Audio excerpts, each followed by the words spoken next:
हे मैया शारदा भवानी राखे सभा बीच पानी हाथ जोड़ी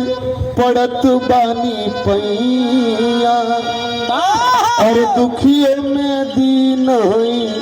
अबुधियो के ही नहीं कहे लोग पंकज गवैया हे मैया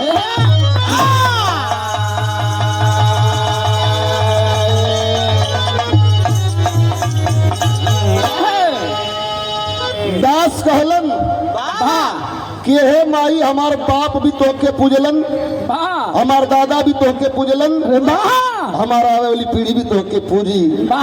रोज रोज आवेलू या रोज रोज गवावेलू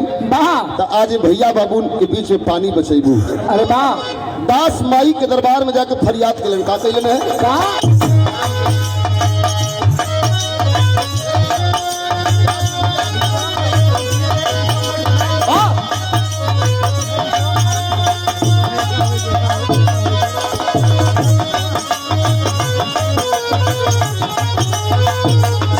खेल के हीरा खेल के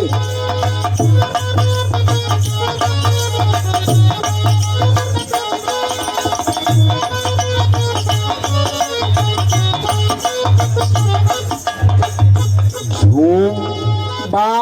एक टहई वाला झूम होला। अरे भाई झूम ना कौन झूम है कौन झूम झूम पुरवैया मैया के केस सवारी झूम झूम पुरवैया मैया के केस सवारी झूम झूम पुरवैया मैया के केस सवारी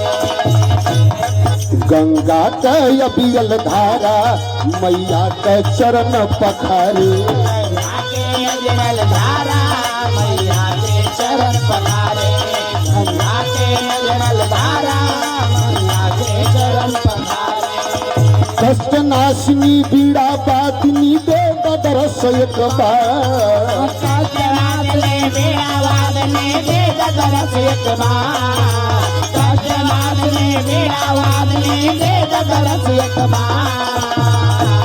एहो कष्ट नाशिनी पीड़ा बातिनी दे दरस एक बार आजा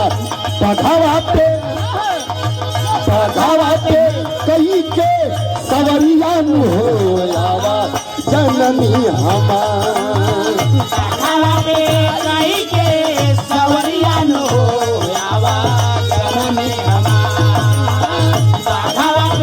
कई के सवरिया हो आवा जननी हमार झूम झूम पुरवैया मैया के देश सवारे